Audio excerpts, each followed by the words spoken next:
Hey, thanks for joining me. MAXIMAGE #1.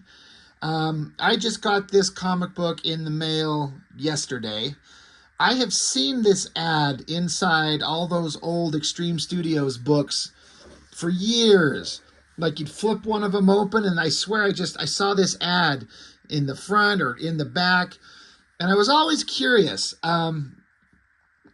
I suspected it was going to be kind of a brainless, soulless, artistically driven bunch of garbage.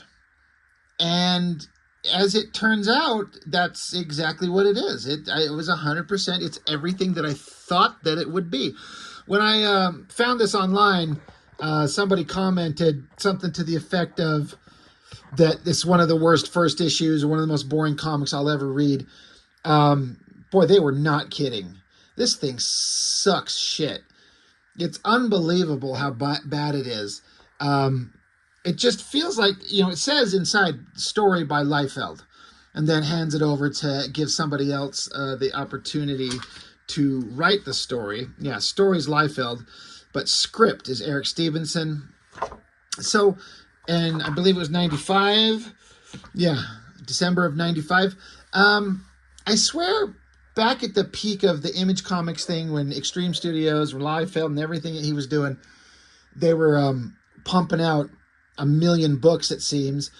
It seems like Mr. Liefeld probably just had this brief moment in time for I don't know, 2 years or 3 years maybe, where any idea that crossed his brain, he could just roll it out to any of these kids that he hired and said, hey, I got this idea for this cool witch girl. She's got long hair and big tits and a lightsaber laser staff thing.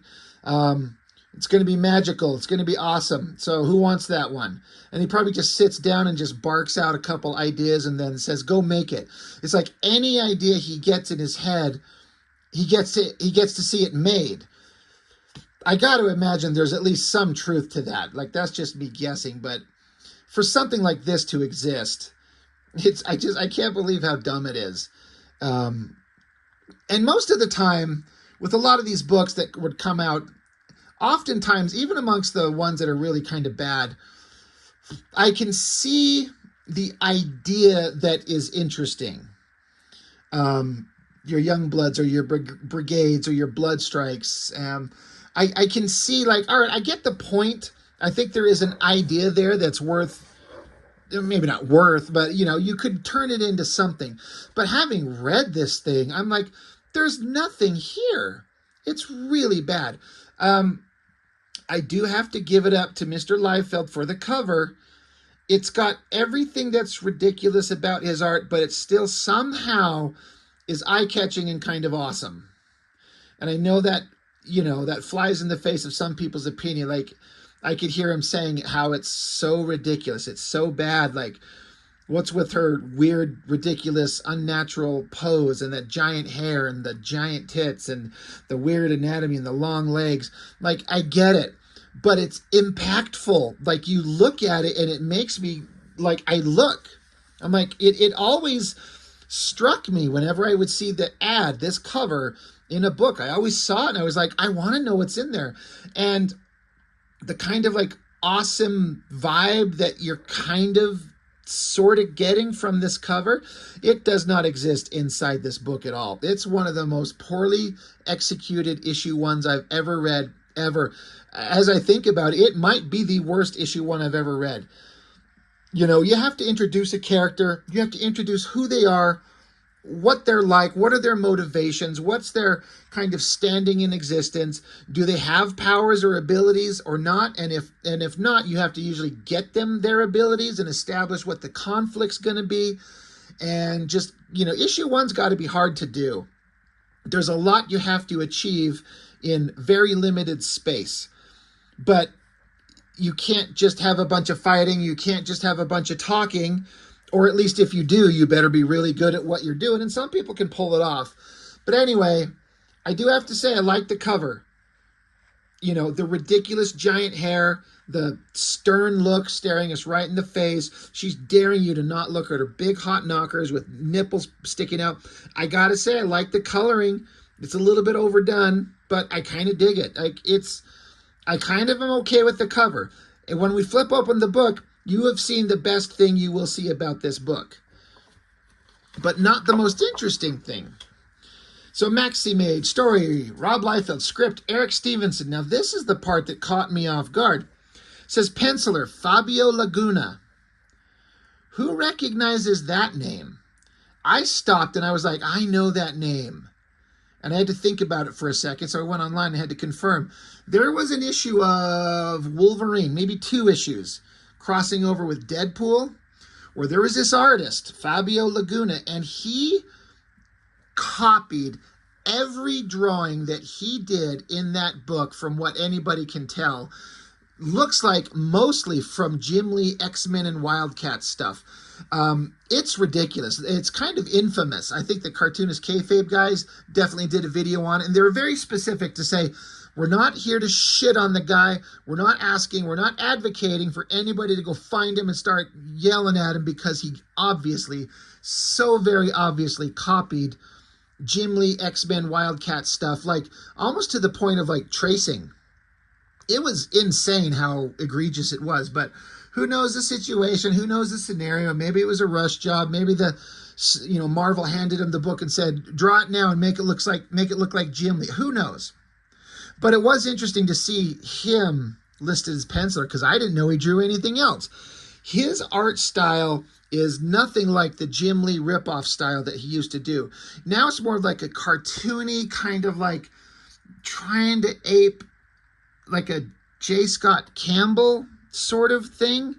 It's still terrible, but I can't identify anything in the book that looks like he was copying or tracing, but maybe some sharp-eyed people might see something that I don't see. But in terms of like, how do we introduce this character? So you got some hot girl, MAXIMAGE, so it makes me think magic. Long hair, sexy outfit, lightsaber, staff, lightning bolts in her hands. Well, how are we going to introduce this character? So we start out with the page. It says second. And then, now it's a movie crew. Like they're filming a movie. They're talking about it sucks being here on Easter Island with these, the statues, which it doesn't look like he looked at actual reference for the Easter Island statues, but this is 95. It's not like you just get your phone out and hit Google. So, we'll give that a pass. Oh, pardon me. It's about 2 in the morning when I'm recording this right now. But the movie studio guys, like we're filming a movie and it's raining. So, hey, how about we just shoot the scene and get this over with? And then coming. Second coming. Okay, all right. So movie crew. So I'm like, all right, well, is the main girl going to be an actor? Is it this girl? So, thunderbolts and lightning, very, very frightening. The director says, and action. So now this girl and this guy, they're acting out a scene from the movie. So it's, wait, I know what I'm doing. I won't let you stop me. This is crazy. It's a movie. God, it's funny. These Easter Island statues here look like stone dildos. But then, while they're talking and acting out the scene, one of these Easter Island statues just explodes. Boom. Detonates. I thought maybe a bolt of lightning hit it, but I don't think so. Now, you can look at his art. It could be worse. It looks like a young kid inspired by the 90s popular stuff who does have talent to draw and is doing their best version of what they can do for the studio and the art style and the vibe that they're going for, but is clearly out of their element and not as good as they should be. So I'm trying to give him credit. It's not horrible, but it's also boring. Like, I've seen better versions of this all over the place. This is not amazing stuff. And then the storytelling's kind of weak. Like, something's exploding, and so she's in this. You got to draw her in a sexy pose. Again, big, huge boobs. Got to have nipples pointing at us. Got to get the curve of the sexy ass. And then this goofy-looking face on this guy. He doesn't even have irises in his eyeballs. So I'm like, all right, this girl, she must be the star of the book. Why else would we have anybody else at the beginning of the story? And we're focusing on them. Explosion. The director and all the crew are like, holy shit, that's not part of the movie. And they're having debates about their being behind schedule and all this shit. And they're like, wait, one of the crew's down. And they go and find this guy in the exploded crater. And they're like, wait, that's not one of our crew. Who's this guy with the weird necklace and the outfit? And where the fuck did he come from? So he starts picking his ass up. His eyes are glowing. It's got some weird costume design going on. And he's kind of disoriented. He's coming to. So the movie crew and everybody are looking at him like, who are you? What's this? So mysterious guy. So I'm like, well, this guy is probably the villain of the story. There was the Easter Island statue. It explodes and he's picking himself up. He's probably the villain. I mean, I don't know, but I'm just kind of assuming. So they all kind of stand around and they talk to him. They're like, you weren't inside that monument, were you, just now? And the guy's like, so many years trapped, lost track. They're like, trapped? How? And the guy, the mysterious dude, who's this guy now, it's really bad because we don't get a shot where we actually get to see this new dude. Like, he's lying on the ground. He's still buried in rubble with his arm coming towards us. But they need to have him stand up and let us get a good shot at him, or, so we can see him. But we don't. So he's standing there, and they're like, hey, hold on, buddy. You can barely stand. You want to tell us what's going on here? Again, this is the movie crew talking to this guy who just appeared out of an exploded statue. And he's like, there's no time. And they're like, all right, well, what's going on, my dude? And so one of the movie crew, he turns his back to go get like a glass of water for this new mysterious dude. And mysterious dude sees the back of this guy's jacket and it says, Planet Hollywood.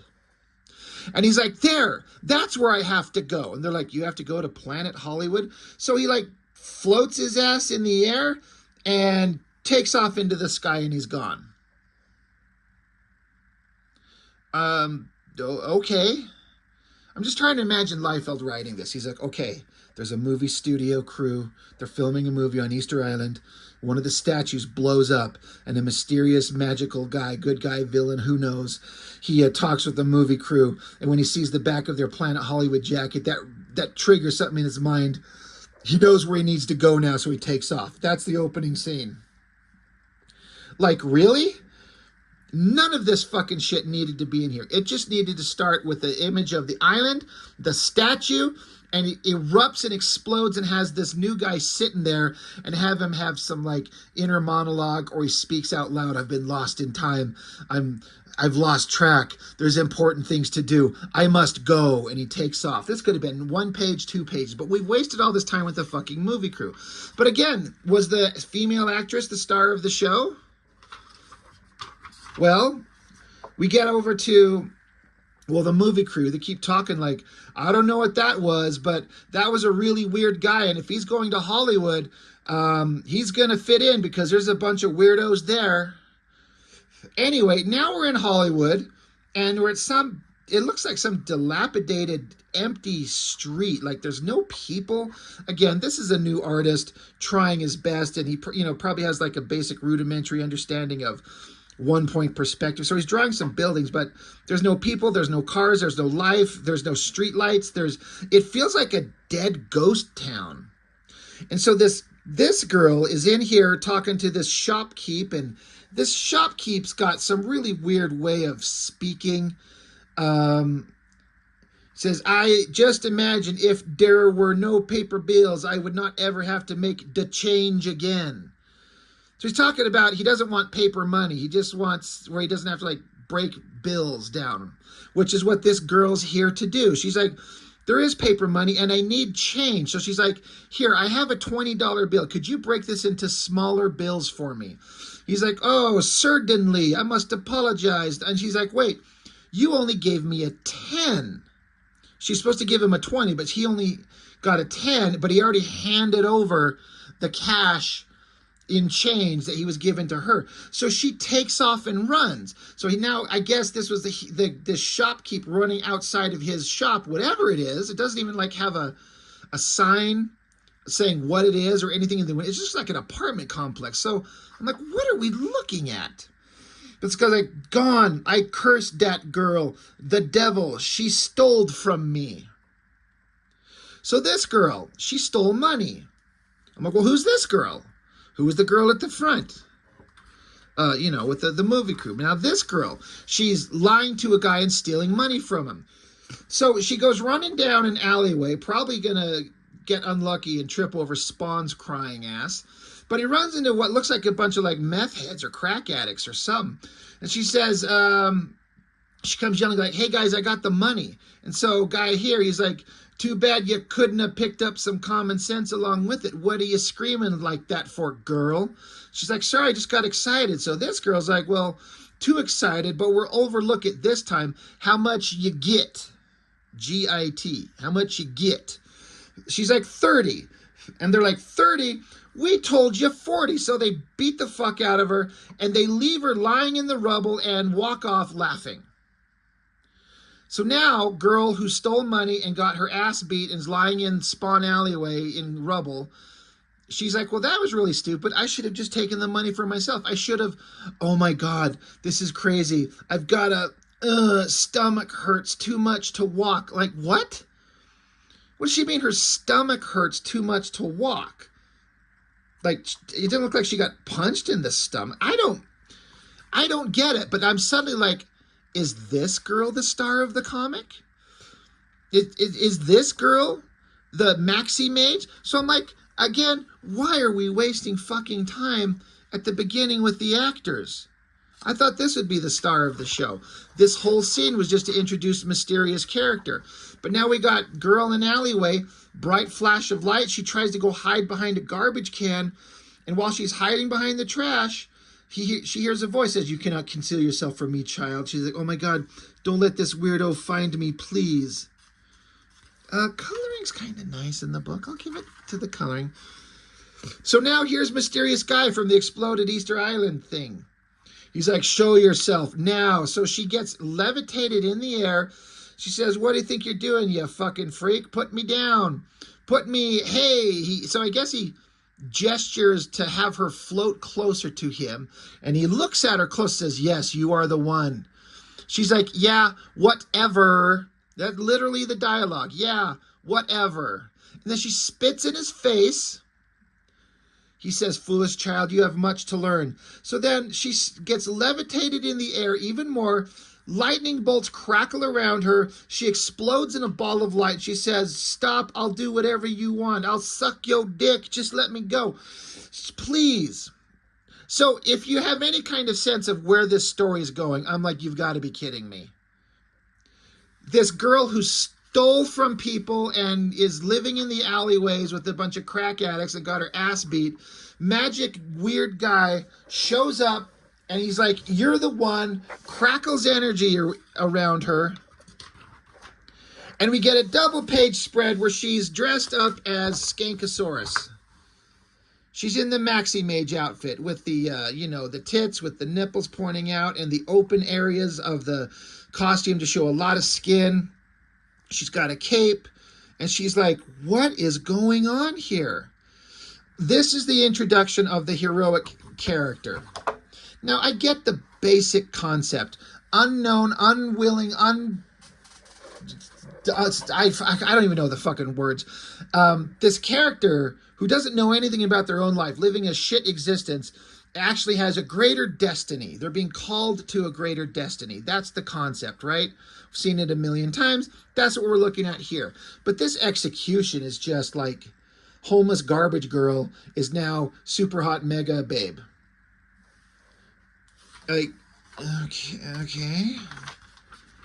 So now we get to draw all the sexy shots of her with her weird giant hands. And this, look at this ridiculous tiny outfit. She's like, what happened to me? She says, I feel like a million souls all rolled into one. I'm like, what? What does that even mean? He's like, it's a feeling you'll soon grow accustomed to. And she's like, I don't understand. Why would you do this? Why would you just give Why would you just give me such power? Like, what power? What power are we talking about? We don't know of any power. So you say you feel like a million souls. What does that even mean? So he's like, trust me, child, you will understand everything in time. But first, I'd like you to accompany me on a very important journey. Do you feel up to it? Now, some of these faces, I feel like these are ripped off from a J. Scott Campbell. This guy's not that good. She's like, I don't know. Hey, what are you doing? What about this journey? So mysterious guy reaches over, touches her head, and touches his own head. And he says, you struggle needlessly, young one. Open your mind, relax. Thinking is the best way to travel. What? Thinking is the best way to travel? What does that even mean? So then, now we got to flip the book on its side again. So now he gives some kind of backstory of, as they're talking in their minds, he's like, we're in the past, aren't we? He's like, yes, young one. Young people like you used to think the world's your own, but it's far from that. It's not your own. The forces of unimaginable power have forever vied for control over this tiny orb. When men younger and less enlightened than myself called these power mongers gods, but I knew them to be something far more insidious. I fought these space gods. Wow. Fought them with the very talents they had bestowed upon me. But in the end, it was for naught. I was imprisoned and forced to languish in solitude until I was at last strong enough to escape the cruel fate which erected for me by my keepers. Time has not cast a favorable eye on my cause, child. So, okay. What a giant fucking fist that guy has. Holy Lord, it's as big as his head. So, guy who exploded from Easter Island statue, he's a former warrior from ancient times who fought some kind of evil monsters. The only things we see of which are like pointy teeth here and eyes, and then silhouettes, and then a small drawing of a little hairy fanged goblin thing. This is the unimaginable, unfathomable evil that the world had to face, and this is the best we get. And he mentions space gods and shows, I don't know, this looks like a shower head and looks like a speaker system at a concert, but I guess they're supposed to be alien spaceships. And this guy's just got all this weird outfit and these horns on his back and this, what the fuck? Again, you get the concept, but execution is so stupid.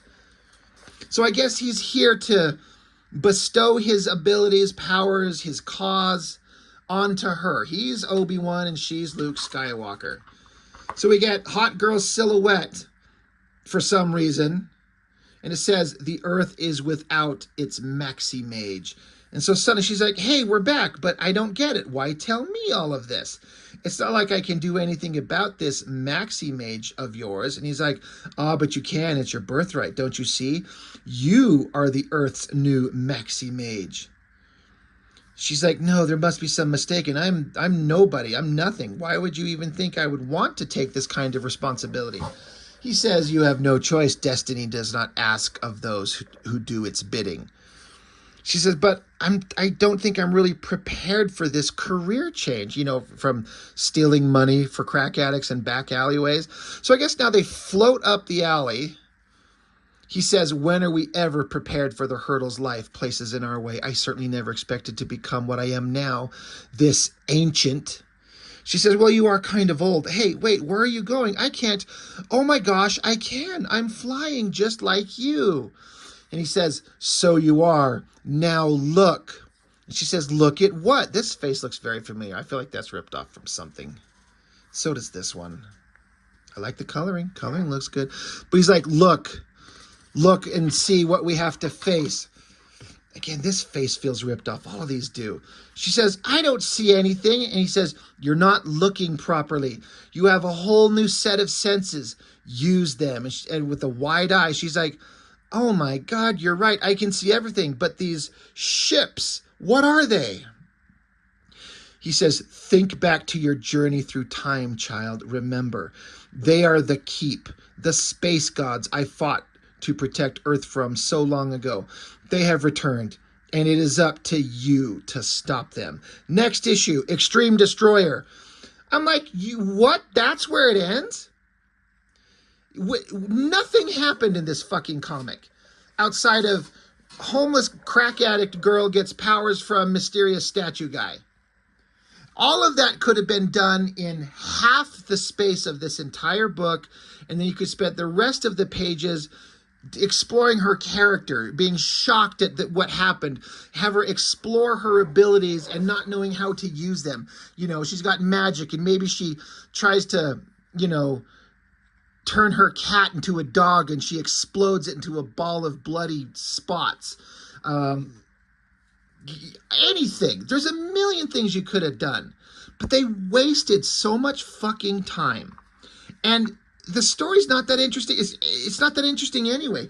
There are these spaceships out here, and they have to fight these things. Like, it's, when you break it down to its bare bones description of what it is, the concept is very familiar, and it's a justifiable idea to explore, but it's all in the execution, and they failed miserably. This sucked. Like, this was just dumb. Just because it's so cliche and we've seen it and nothing of any value happened. For an issue 1, all the type of information and characterization you could stuff into a issue 1, and this is what we got. Blood Pool. You got Silence, Task, Rubble, Soul, Wilder, Fusion. Ugh.